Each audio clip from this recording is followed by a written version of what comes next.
Welcome, visionaries and change makers, to Lead with LeAnn, where we navigate the waters of business with heart and purpose. Airing every week at 2 p.m. Pacific time exclusively on WinWinWomen.tv. I'm LeAnn Lyon, your Chief Joy Officer, here to empower you with strategies, insights, and a splash of fun. Each week on Lead with LeAnn, you'll join me as we delve into the inspiring stories of established leaders and innovative entrepreneurs. We'll uncover just what it takes to build a brand from scratch, lead with authority and grace, and turn business aspirations into tangible success. So anchor down, set your sails, and let's dive into the art of joyful leadership. Get ready to be inspired because your journey to business brilliance starts now. Meet Michele, the dynamo transforming workplaces into thriving hubs of engagement and well-being.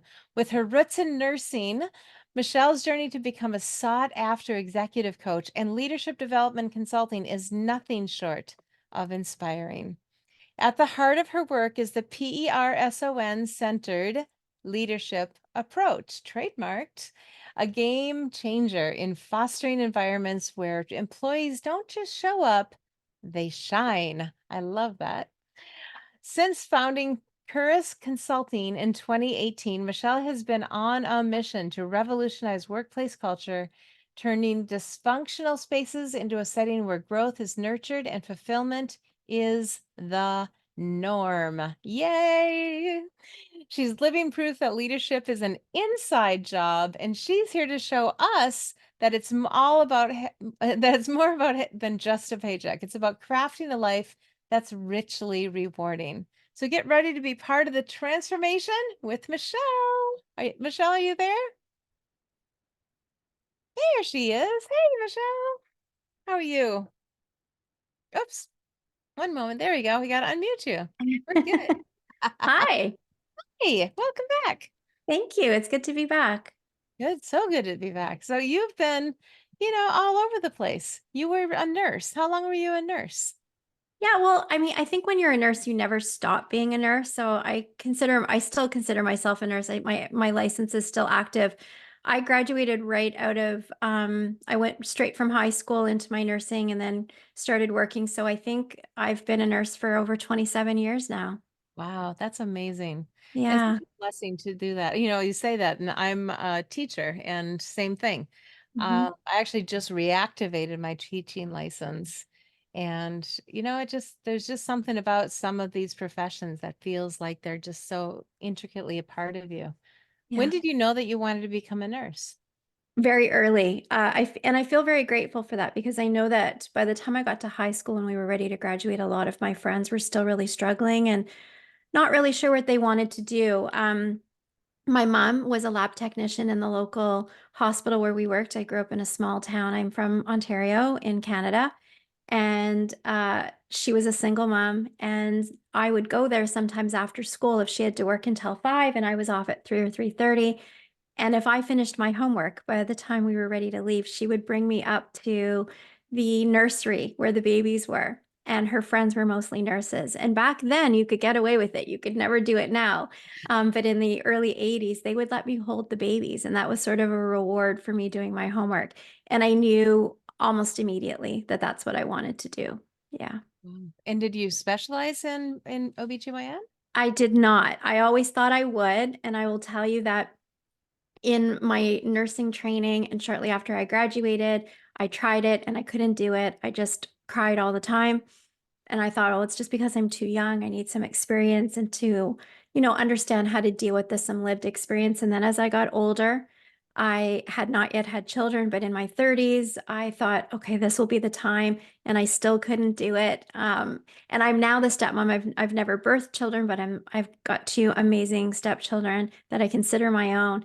And the irony is that while that was never for me, I ended up become a palliative and end of life nurse. So I was, the thing that I think I was running from in pediatric nursing was, watching young children that are very sick and watching them struggle and the parents' struggles. And that can be a really sad place often.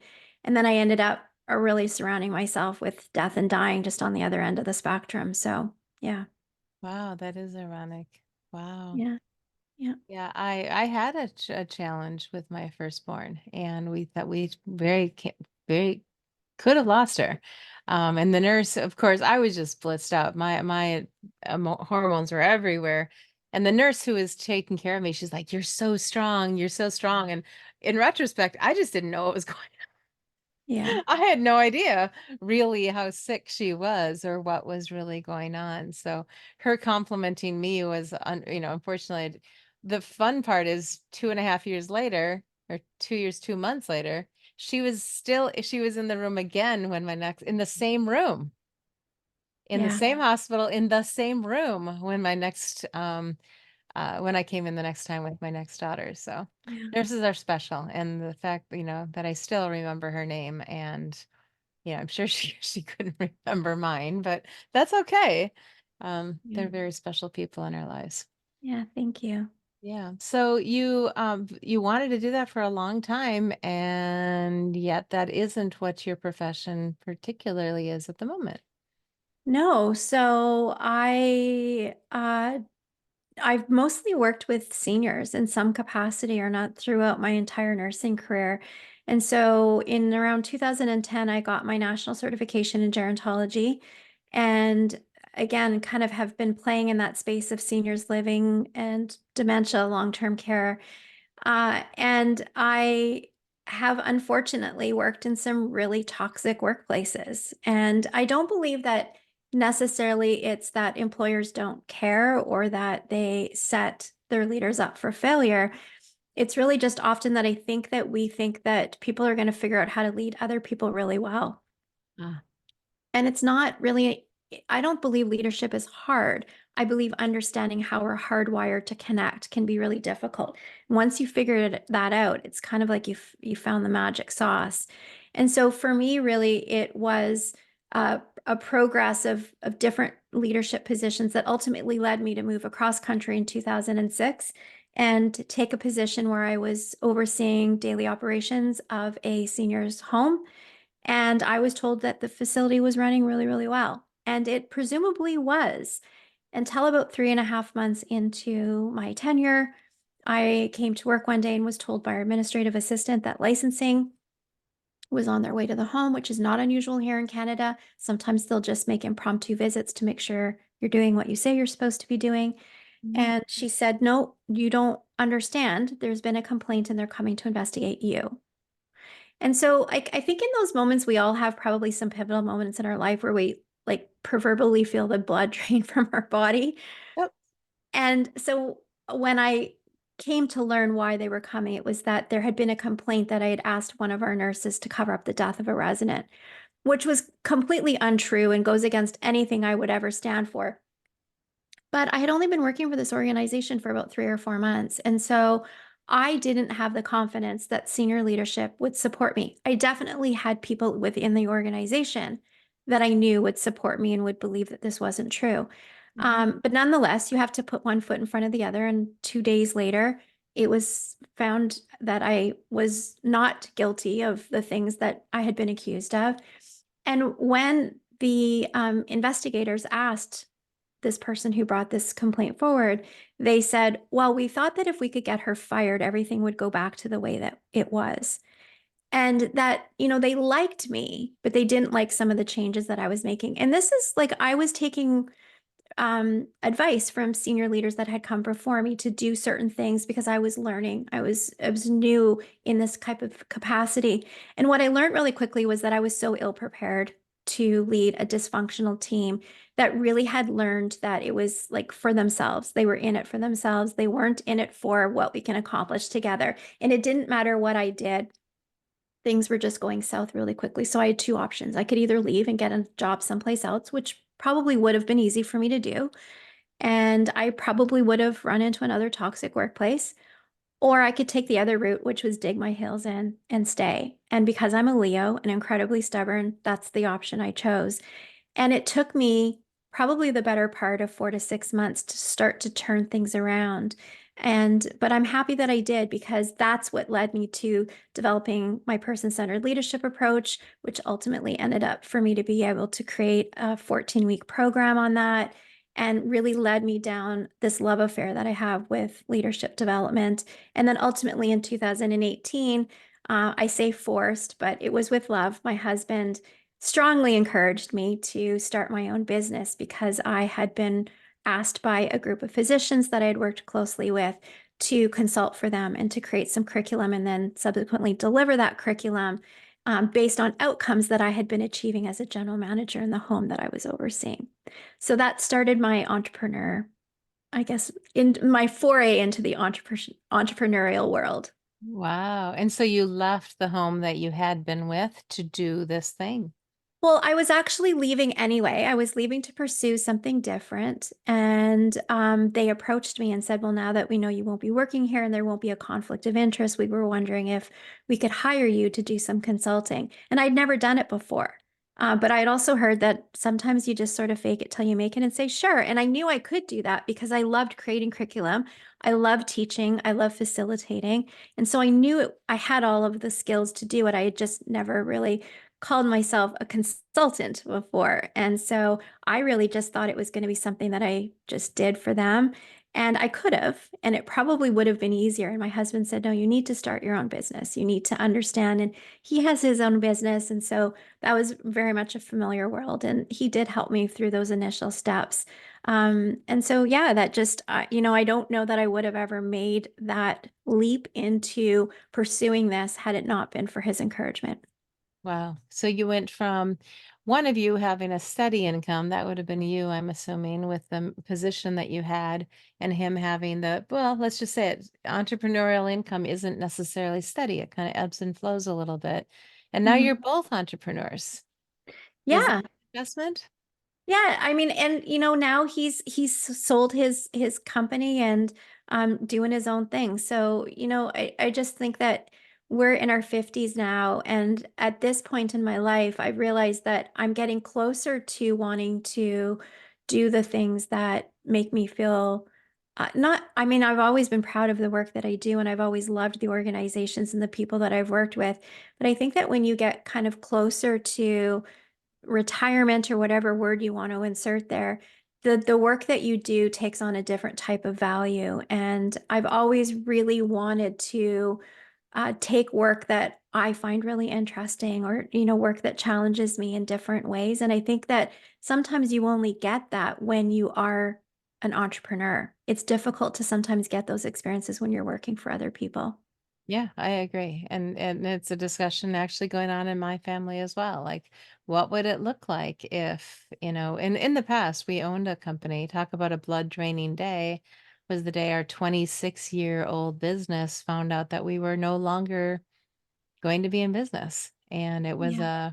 it was an outside force that caused that to happen. And it was just, I mean, literally when the person left the building, I dropped to the floor. And thankfully not with a heart condition or something, which it sounds like it could be, but just Yeah. literally just the blood drain, like you can't believe it. But you push through it. You learn how to breathe again, and then you learn how to walk again, and then you move forward. So Yeah. good for you to stick it out though, and to actually transform the organization and not just leave them in the situation they're in. That's really takes a lot of power. Yeah. Well, and I'm grateful. I mean, I think that we don't always understand why experiences are presented to us in the Mhm. moment, but generally at somewhere downstream you figure it out. For sure, for sure. So you've been now on your own, and then of course we had COVID. That was fun. Um, changed things a little bit. Did you change? How much did you have to change for that purpose?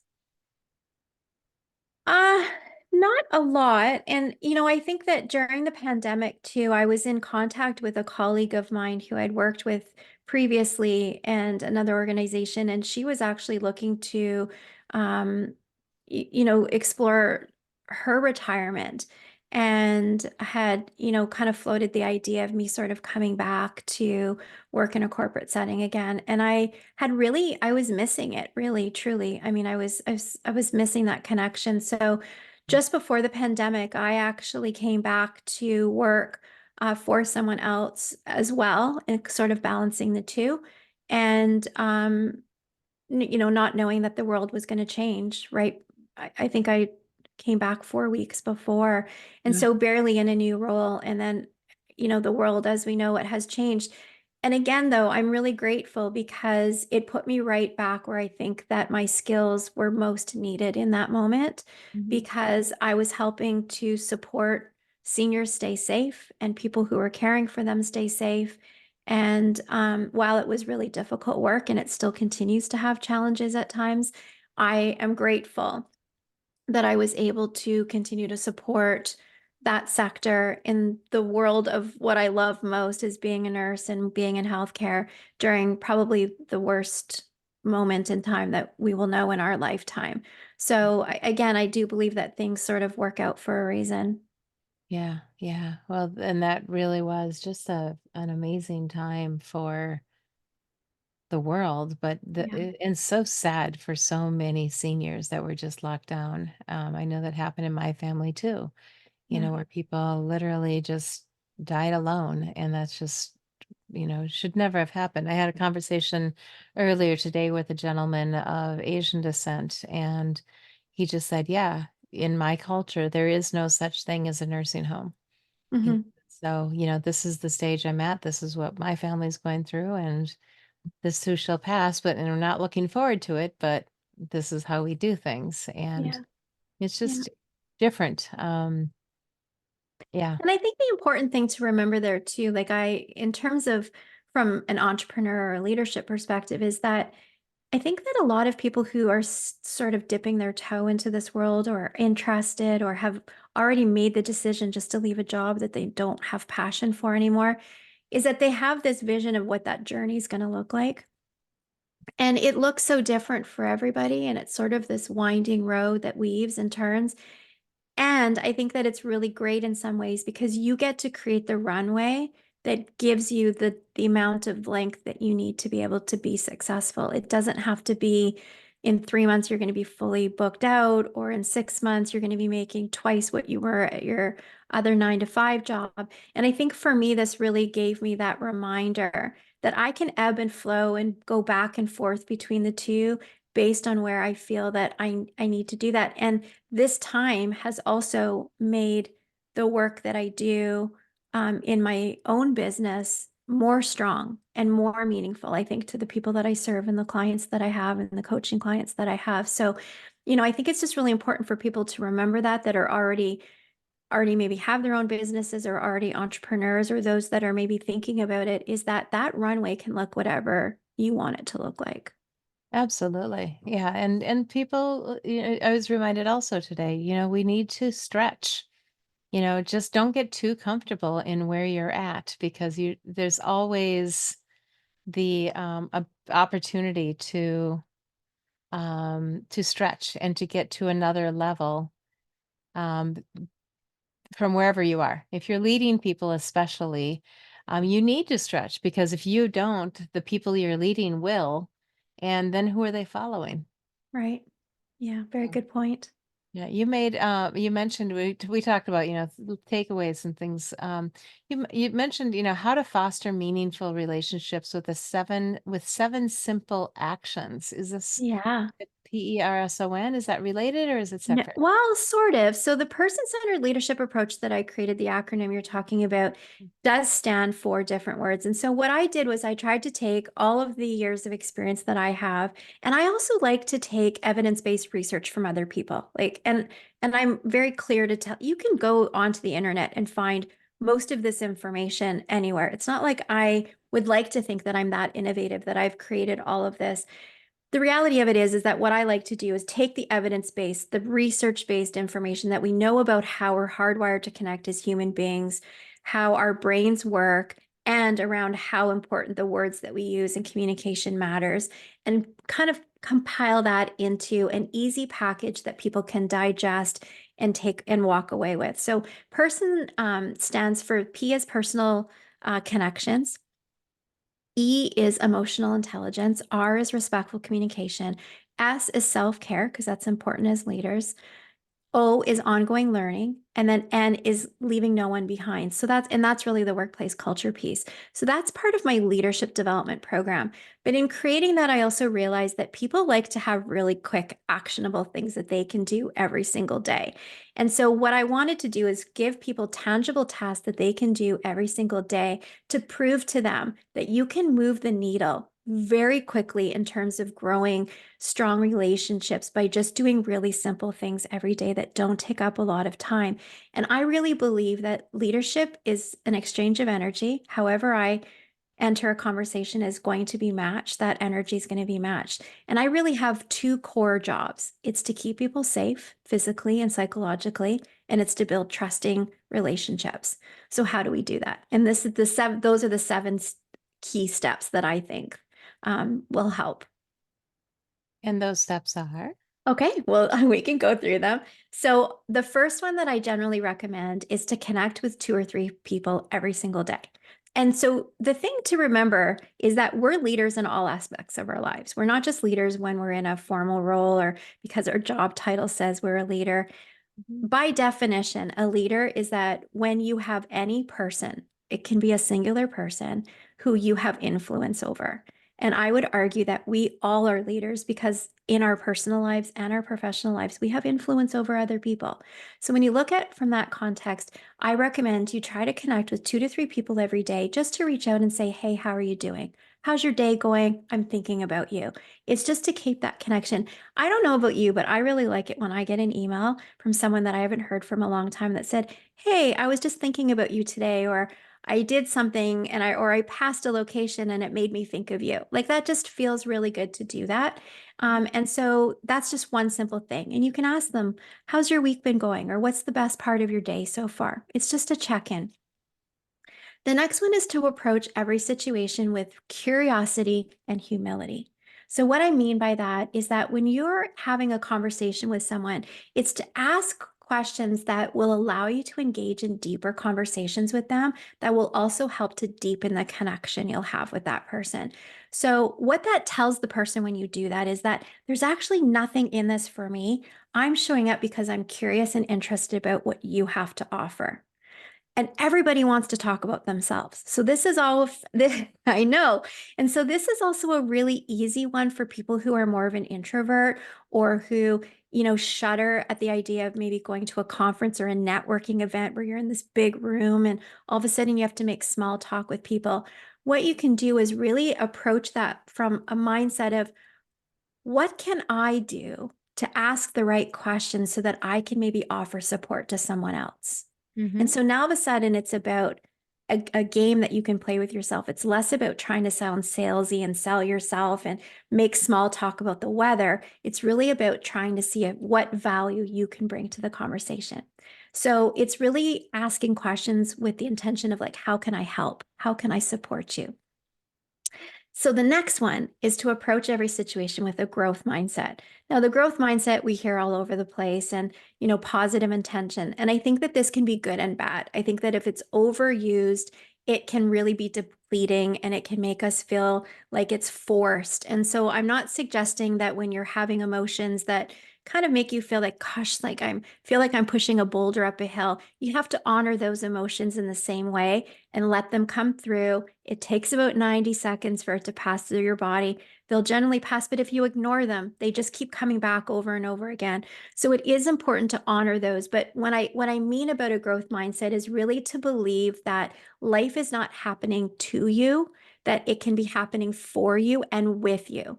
That while there are some things that we can't change in our life and we didn't ask to happen, there are also a lot of things that we have free will and we have the ability to choose a different path.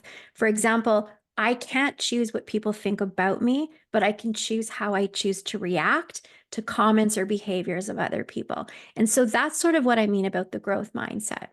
And I think it's also thinking about yourself in the future tense. So if you're aiming towards a goal or something that you want to achieve and you're not there, instead of saying, "Oh, this is so hard. I'm never going to get there. I don't know if I want this thing anymore," to give yourself something that says, "I am learning and growing to become a entrepreneur that's going to have a six-figure income by 2025, and I'm not there yet. And so it's really ending all of your sentences with the word yet, because that allows you to have the space to grow into that. It's really just about being mindful of the words that we use and the impact that it has on ourselves and other people. This one's really good for people who have perfectionism challenges, because it gets you out of that mindset of I can't do anything until I know it's perfect. It's really about taking a small step first. So then we're looking at creating a positive intention. So approaching situations with a positive intention. And again, I spoke about this. It can be overused and it can be misdirected. And so I think that when you're not feeling super positive, allow yourself to kind of have the pity party. I've always said to people, I can throw a really good pity party when I need to. It's about not staying there for too long. It's not about never going there. It's just about not allowing yourself to wallow in it for too long. Mm-hmm. And this really speaks to the piece that I already talked about, is that I can't change other people. I can't change what other people think about me, what other people expect from me, but I can change the way that I react. And so I'm going to choose to look at that in a positive way and say that that person's not a bad person for maybe thinking something about me that's not true.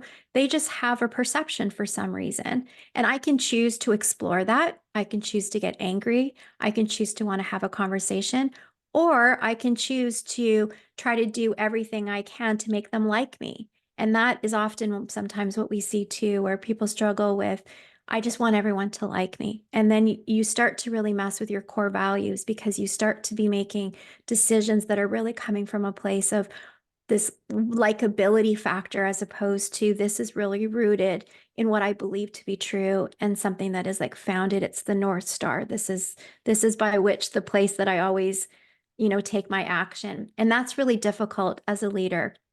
And it can be really scary for people on the receiving end of that, because it can be perceived as very erratic. And people are unsure how you're going to react if you're kind of always moving the goalposts. The next one that I like is to try to avoid using the words but, should, and try. So these are typically filler words in the English language, right? I am so happy to be here today, but I'm worried that we're not going to have enough time. Instead of saying, I'm so grateful I'm here today, and I know if we run out of time, we can always continue the conversation. I'm saying the exact same thing, it just lands differently. It can also tell somebody that the thing that you said before the but is actually negated by the thing that comes after. So sometimes we'll say something like, I really loved what you had to say today, LeAnn, but I didn't really completely understand everything that, you were trying to convey. And so what people will just take away is the last piece. They won't hear the compliment that became before. So an easy solution is just take out the but and put a period and just create two new sentences. The shoulds, I don't think I need to talk about. We've heard the whole, stop shooting all over people. We should do all the things we tell ourselves we should be doing, other people tell us to do. Really, I think this is just about allowing ourselves to have the ability to say, this is a choice that I'm making now, and I'm going to just live with the choice. It's not about what I think I should be doing. It's okay. We're never going to get it perfect. And the word try really, I think, is one that when you hear the word try, it often conveys that you've given up before you've actually tried to do the thing. Mm-hmm. So when I say, well, I'm going to really try to stay on time, or I'm going to try to be on schedule, that might tell me, are you really going to try to do that? Because if you really wanted to, you would just say, I will be on time. Mm-hmm. So again, it's really just about playing with the words and how we use the words and how that lands with other people, to be mindful of that. And as often as we can, if you can just start to eliminate those types of words out of your vocabulary, you will find that your relationships grow stronger. The last two, I think, are the most important ones out of the seven. So number 6 is to do one kind thing for someone else every day. And this, I think, comes from a place of when we can develop kindness and gratitude for other people, it can really help us in more ways than we know. There's so much research that shows that keeping a gratitude journal and being mindful of things that you're grateful of every day can help you not only in your personal life in terms of living more presently and being happy with what you have now, as opposed to constantly striving for the next rung on the ladder and then never being happy when you get there. It really allows you to stay present. It also helps you to really humanize the human experience, that we're all struggling, we're all just at different places. And when you can do something kind for someone else, it creates this reciprocal neurotransmitter in our brain. It's like scrolling through TikTok for hours and hours and hours. You just get these dopamine hits. And so with that, when somebody does something kind for me, it makes me want to reciprocate that. That's the way that it works in the brain. And so you kind of get that figure eight loop where, it spreads. And so if somebody does something kind for me, I want to do something kind for someone else. And it continues to grow. And this is what in a workplace, in a formal setting, can really help grow a strong workplace culture the fastest, more than any leader can do it. If people can learn how to be kind and do something kind for someone else that they work with every day, I believe that's the fastest way to grow a strong workplace culture.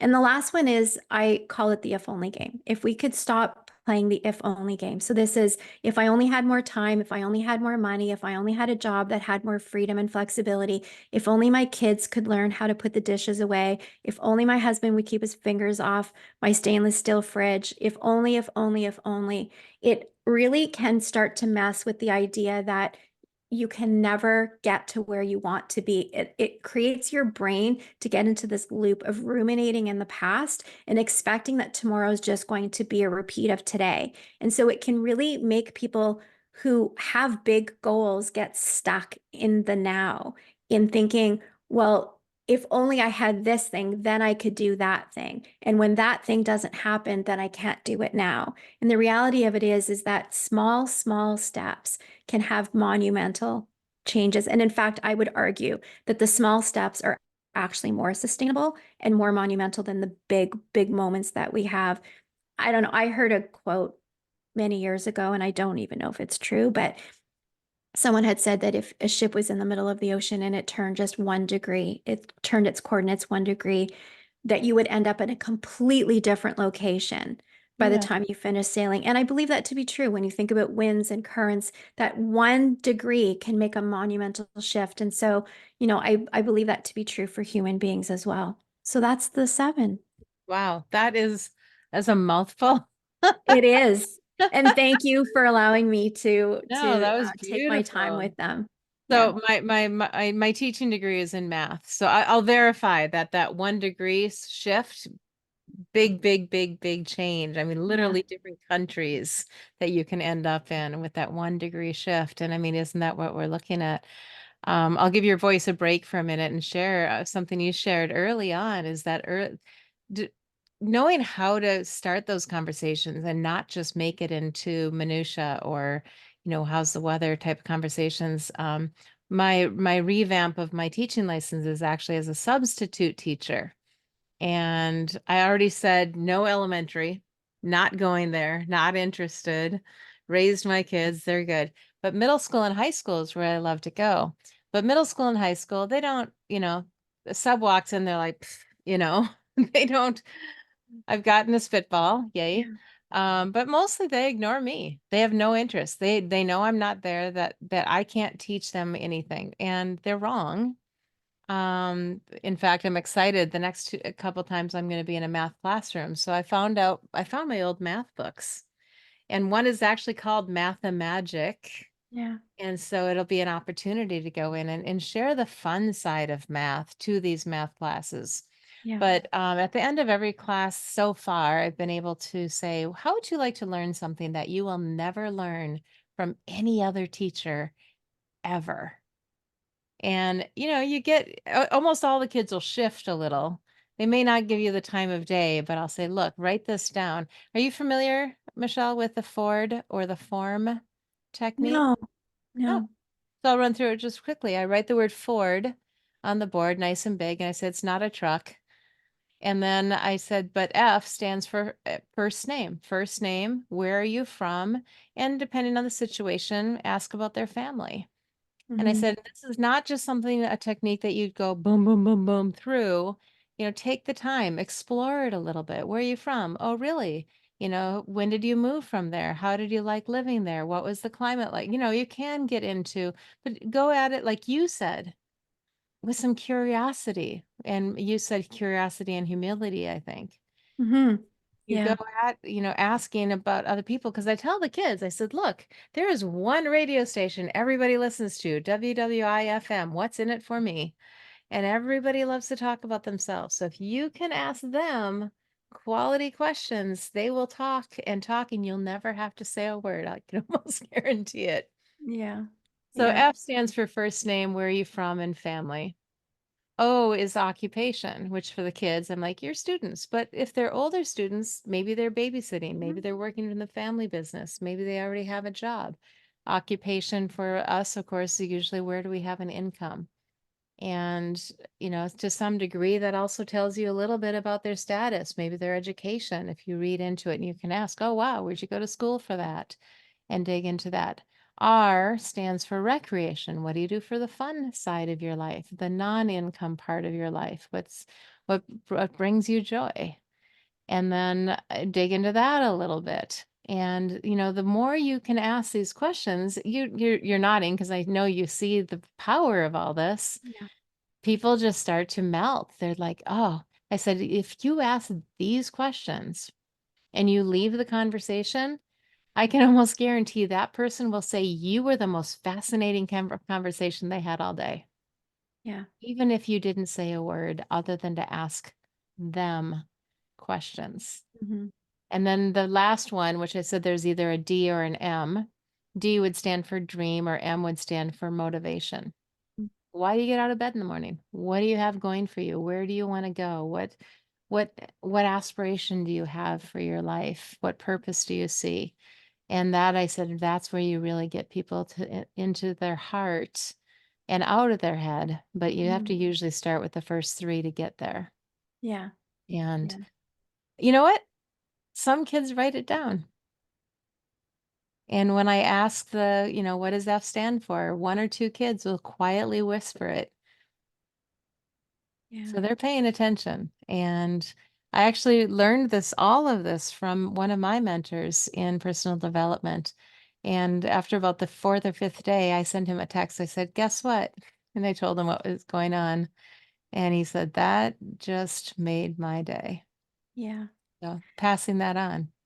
I think that kids now or young adults now are really in a different place. I mean, the as humans, we're always evolving, and I can start to really see that. I think that um, I don't really felt that I ever had the opportunity at that age, or even in the early ages of my leadership position or development, to be able to think about things in a more of an abstract way. I mean, I think a lot of people still think of it as a bit of woo, but it's really about understanding the connection, and that we're all more alike than we are different. We're all generally seeking the same things. I mean, they've made movies about women from all over the world in all facets, even from women who are from untouched, like communities and tribes that ultimately all do the same thing in terms of how they engage with their children and create family and the things they worry about, even though they come from vastly different life experiences. And it's because that's the way our brains are hardwired. So I'm really happy for this next generation that they are becoming, I believe, more curious and exploring that they have options and that they can understand some of those pieces that you're talking about and use these acronyms as takeaways to kind of help them walk through the next chapter. Yeah, and when I was learning it, and I learned it in my 40s, Yeah. I was in my 40s before I learned it. How much more priceless is it to learn it when you're in your teenage years? Hmm. And actually, if you can ingrain it into a natural flow, it becomes so much more meaningful. And as for Yeah. the word try, I confess I downloaded for $2.99 Yoda yelling at me. There, do or do not. There is Yeah. no try. And that's my timer on my phone.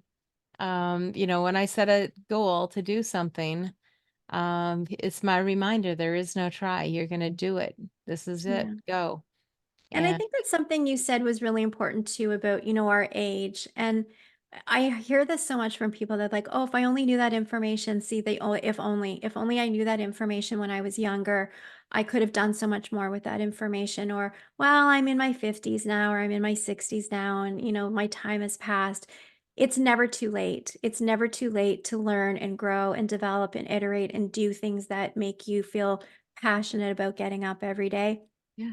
I really just believe that so to be true that, when you talk in that way, that I had spoken with a First Nations elder here in Vancouver, where I'm living, and she had told me one time that sometimes when we hear messages and we hear them at certain times in our life, it's because we weren't ready for them before that. And so we probably heard it someplace, but it didn't resonate. It didn't resonate enough that we remember hearing it.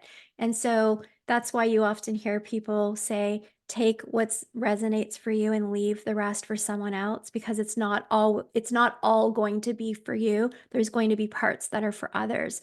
And I think that for myself, that really rang true because at almost 53, I really only started really this quite a lengthy journey of exploring myself and taking deep dives and starting this more serious entrepreneurial journey in the last 4 or 5 years. And I don't think it's not because I was capable of doing it when I was younger, and that would have been great. I just don't think it was my time. And I Yeah. don't think I would have had the patience and the perseverance to do it. So I heard the messages at my age because this is the time for me. And so I kind of try to remind people of that, that it's great you're hearing it now and go after it. And it just may be that it wasn't meant for you when you were younger, and that's okay. Yeah. Absolutely. I love that. That's beautiful. Yeah. Thank you so much. You're welcome. You are a wealth of wisdom. Well, thank And you. it's such a Very pleasure to kind. have you here today on the show. Yay. Yeah, it's a pleasure being here. Thank you again. Yeah, so I'm going to invite anybody that's on the live stream, come on over.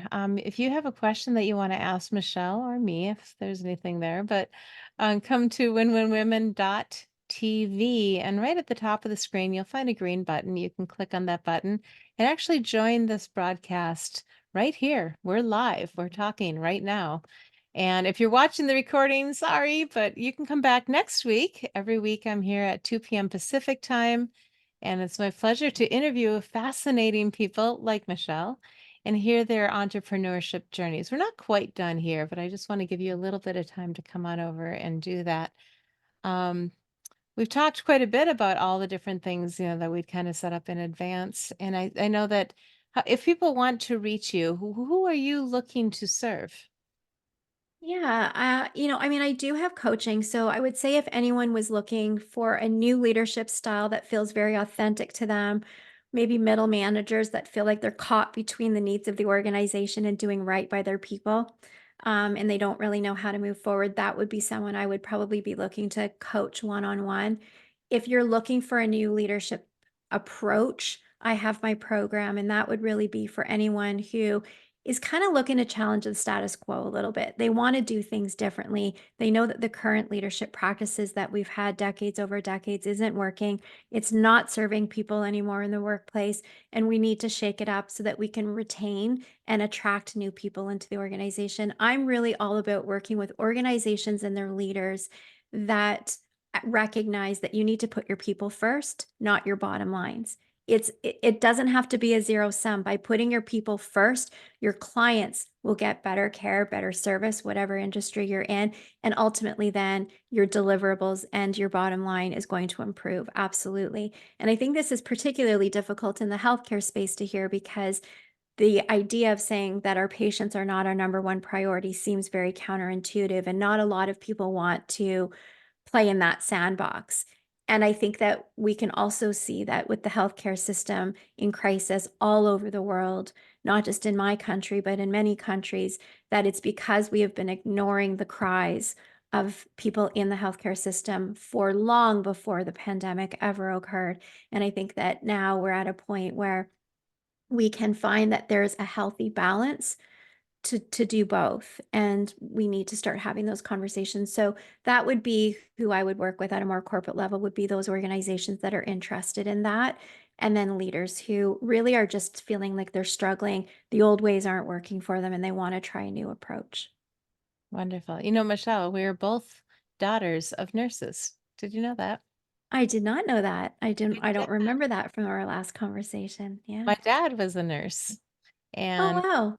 It's very different Fabulous. There's not enough men. Well, there's more men now. It's still now. female predominant, but I would say there's many more male nurses, which is fabulous. I love that. Yeah, he became a nurse in the 70s, late seven or mid to late 70s, and very different world for men nurses then. But Yeah. as he explained to me, he's like, look, it's, uh, we need people that are strong enough to lift some of these people, and Mhm. orderlies are there and all this, but he just was really proud of what he was able to do. He also never let me mow a lawn on a hill.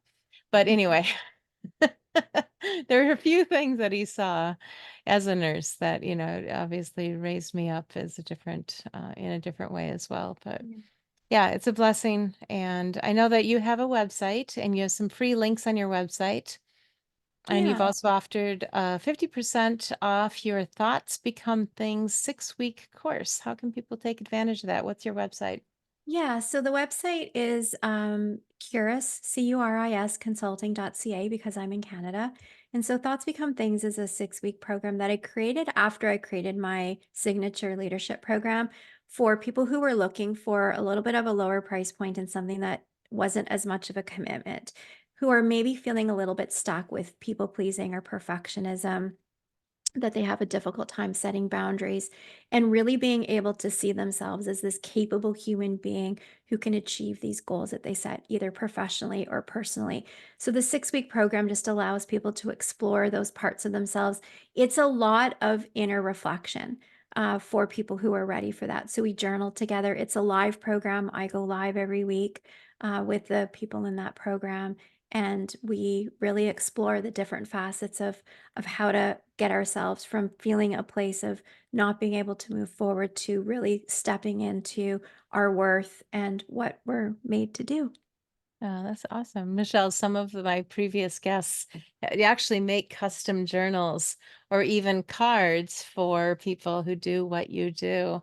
And I think it's Mhm. fun when I hear intersections of things like that. It's such a beautiful thing. Yeah. I don't consider myself a coach per se, more of a teacher, a trainer type. There's a little differentiation there, but Yeah. I love what you do. So Thank you. thank you again. Pleasure. Welcome. We're going to stop this recording here and go into the private conversation with people in our audience that are here. So once again, not too late, jump on over to winwinwomen.tv and you can continue the conversation with us off camera.